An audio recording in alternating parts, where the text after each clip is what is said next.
How much money can I make in a franchise? Other areas that we've seen growth is in business coaching and expense reduction.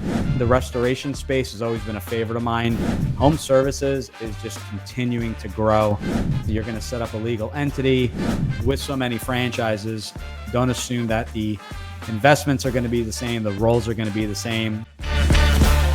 Welcome to the Franchise Freedom Podcast, where you can escape the corporate trap through franchise ownership. Here's your host, Giuseppe Grammatico, the Franchise Guide.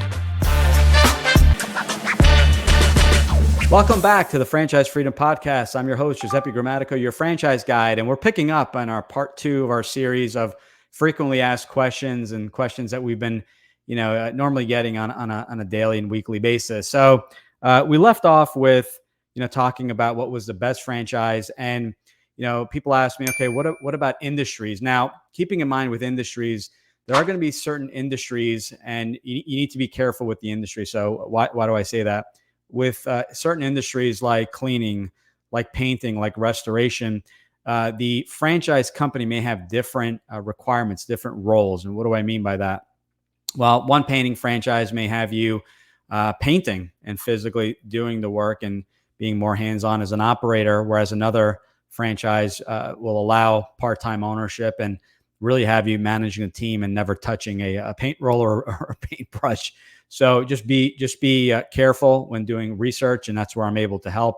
In that, not every industry is set up the same as far as the owner's role. So, but areas that we've seen, growth and some potential. Number one, the restoration space has always been a favorite of mine. Floods and natural disasters and fires and things like that. Don't care about the stock market. Don't care about the economy. Don't care about many other things that have gone on in the world. So these are, businesses that the job needs to get done. They generate potentially business 24/7, 365. They're a non-sexy business, but they're high margin. A lot of room for growth, offering multiple revenue streams from, water and smoke cleanup to content restoration, cleaning and storage, crime scene cleanup, biohazard cleanup, and potentially in some cases rebuilds. So it's a business that has so many lines of revenue streams that maybe you can just contain and stay within the business. So non-sexy type of business, but it's a necessity business. I always say it's a need business, not a want business. Other areas that we've seen growth is in business coaching and expense reduction. These two industries, small businesses, need assistance, especially coming out of COVID, where people were meeting face to face and had to switch to virtual meetings and Zoom and StreamYard like we're using today. How do we go about doing business as usual? How do we cut back on expenses and, in some cases, utilizing AI to cut back on maybe some of the marketing spend, making, myself and the team a lot more efficient. So, expense reduction, there's always a need for that. What business doesn't want to cut back on expenses? So that is a business line that will just simply go in and work with the small business and cutting down their expenses, negotiating with vendors, consolidating vendors. I've seen this firsthand in my past business, and it works. And particularly in our business, we ended up picking up additional business by picking up and consolidating 3 vendors down into 1. So these are definitely areas that we've seen growth. Things around the aging community, so the elderly, and figuring out kind of where these adult facilities, adult daycares, that in some cases they're called. Where they're able to kind of help individuals and help them in their time of need. So there are business lines that will assist in this area. Assisted living locators is one brand that comes to mind. We have someone looking at Care Patrol. There's a few other brands. I usually don't go into specifics, but those were top of mind as we just had a conversation earlier this morning. That is an area of interest. Now, as far as things that I've noticed is, we get into business for time and financial freedom. I always talk about those two. There are the 5 freedoms that Dan Sullivan talks about, but time and financial seem to be the top 2. And it seems as if technology and everything else going on, Zoom and StreamYard, you're saving driving time. Yet I feel like we still never have enough time in the day to get things done. So I think the idea of getting time back is a big one. And with people working from home and just being as busy, maybe they're just because maybe they do have more time, but they're doing more events with the kids and travel, soccer, Girl Scouts, and things like that. They're always looking for ways of getting things done around the house. So being that they're working from home and now it's something that they're seeing every day, home services is just continuing to grow. Home service can be anything from painting to replacing of a roof, siding, windows, dog waste pickup, anything on the outside, lawn fertilization and things like that. Pool care, is a big one. Maybe you just don't want to deal with that every single week with the chemicals and cleaning things out and the skimmer and the filter. So, home services has definitely increased. And again, it's the whole notion of getting time back. There's just not enough time in the day. There are brands that will come to your home and clean your grill and barbecue. They will go in, clean it, kind of do a full inspection, replace. I believe they replaced the propane. Don't hold me to that. And in the event the grill, the barbecue is just in bad shape, they also have a sales component, and they're able to replace the barbecue and grill for you. So home service has definitely seen an increase and in popularity. Tiny homes, another area that we've seen growing, and we've seen a lot of the shows. And with real estate being so expensive, maybe you have elderly parents that you want to move back home, but everyone kind of wants their privacy and space. People are building, as long as it's allowed in your community, tiny homes, tiny home in the yard where maybe you have your kids or your parents or whoever the individuals are. Maybe it's rental income and creating a space in the yard and really utilizing as much of the yard as possible. And maybe it offsets your mortgage or your taxes or expenses and things like that, your insurance and things like that. So tiny homes has been one where they can either add an addition to the home or a standalone in the yard.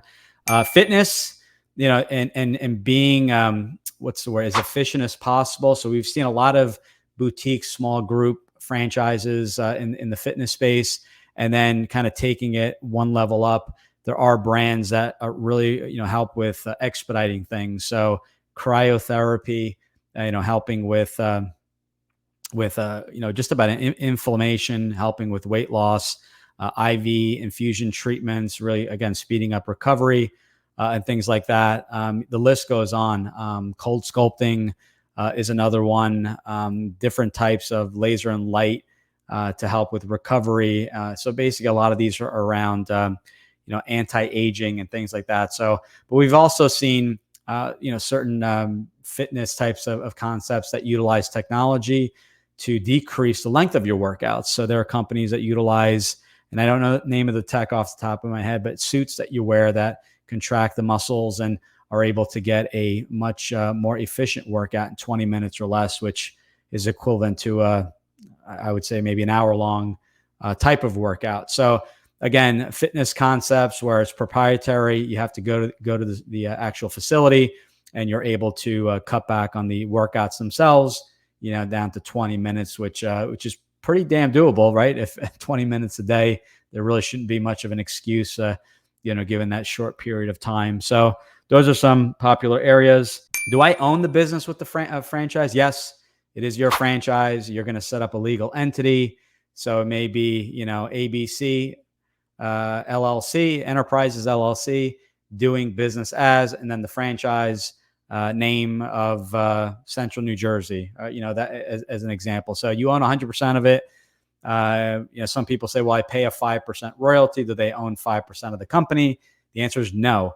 You're paying the 5% royalty, and you're asking, obviously, during due diligence, what you're getting for the royalty. And as long as there's value there, that's when you move forward with the franchise. But the franchisor does not own your specific business. They own the rights, the trademark, and things like that. But you own your business. You're able to sell the business, and the franchisor, I think at most they may charge you a transfer fee, which is a small amount that they'll have you pay, depending how that business is sold. how much money can I make in a franchise? And this is one we can't answer directly because there's a lot of it depends on the brand, the industry, and things like that. So the franchisor will supply you. There's two sections in the FDD, the franchise disclosure document. The item 7 is the itemized list on the investment, and then there's the item 19, and that's a financial representation. And with that being said, some will disclose the info with giving every franchisee's profit and loss that has a year under their belts. Other cases, it just may be 4 numbers, which are kind of, top 25, bottom 25, and everyone in between. So these are great questions. You're going to create a pro forma. It depends on a lot of factors, depends on your market. If you're going to have an office and or real estate, you're running it full-time or part-time. And if you are running it part-time, is a general manager needed, and what's their, what's their salary, what's their compensation.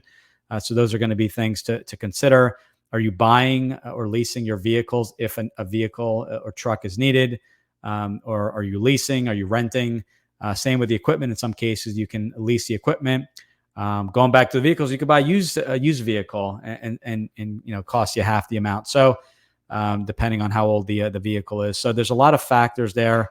They can give you historical information depending on the franchisor as far as what maybe the average territory can yield you is from an income standpoint. What can a flooring franchise, well, they may come back and say, okay, there's a flooring, this is the territory, so this is the criteria to build the territory. I'm making these numbers up. It's 50,000 people.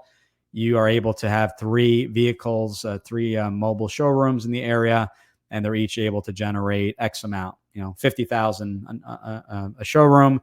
So you're looking at 3 vehicle per territory yielding to the owner about 150,000. Making up these numbers, but these are things to consider when trying to figure out, what kind of money I can make. Well, it depends also on the number of territories you purchase and how you're running it, how involved you're going to be. So these are things to consider. These are potentials. We're not saying, they're gonna create income immediately, but always have that buffer, 6 months living expense, and that buffer in the event the business takes a little bit longer to ramp up, or it's a type of business that is getting government contracts or relying on insurance payments, which may be paying out 30, 60 days out.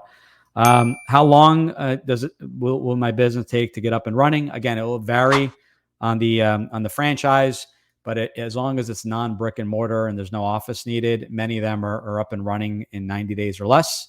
Obviously, if there's a truck that's involved, the equipment, wrapping of the vehicle, it'll take a little bit longer, but that's something to consider with the time frame. And then as far as roles go, as I mentioned, each franchise has their own franchise avatar. There's the idea of a transferable skill set. So they're not looking for someone in the mosquito spraying space, someone that's ever sprayed for mosquitoes or even has an interest necessarily in mosquitoes, but someone that has leadership abilities, can manage people, and is a good networker, going to the chamber of events, overseeing the marketing, overseeing the business and the KPIs and things like that, knowing when to expand the business, knowing at what point to hire a new technician or an additional technician, I should say, because they're hitting capacity. So really what it comes down to in role is, figuring out the skill set. Are you extroverted? Are you introverted? Do you prefer kind of behind the scenes, more of a managerial role? Where there are going to be some franchises that really, you'll do really well just because they're looking for someone with that skill set. You don't necessarily have to be the mayor of the town or really selling. A lot of the marketing and sales is kind of done for you or with another key employee, while you focus on the managerial side and making sure staff is properly trained, happy, motivated, getting what they need, and things like that. So the roles will vary. So that kind of the tie-in here, just to reiterate, with so many franchises, again, looking at the industry, don't assume that the investments are going to be the same, the roles are going to be the same. We've seen same industries where the labor is W-2, employees, and the exact same business model in another franchise, and they're 1099, W-9 contractors. So that's another area that, it's more of kind of a preference.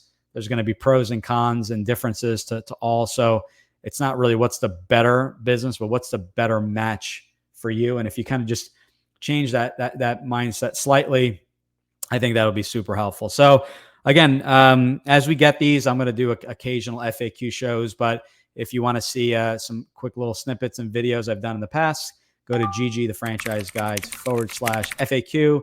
And we have 20 plus frequently asked questions covering a lot of these topics and much, much more that we recorded a few years back. So thanks again for your questions. Thanks again for your support. If you have any additional questions or would like me to elaborate on a certain area, I'd be more than glad to do so. And we'll create a podcast, maybe just on one of the topics, doing a deep dive, and the more specific, the better. So, send me a list of questions and I'll be making sure either in a podcast or in one of the shorts, we'll definitely get your answers depending on how lengthy of an explanation, and we may combine a few of those questions, but we'll definitely get back to you. And I, again, appreciate the support. Take care, everyone. Thanks for tuning in. If you want to learn how to make the transition from corporate to owning your franchise, join Giuseppe on the next episode. You can also follow on all social media platforms and achieve financial and time freedom today.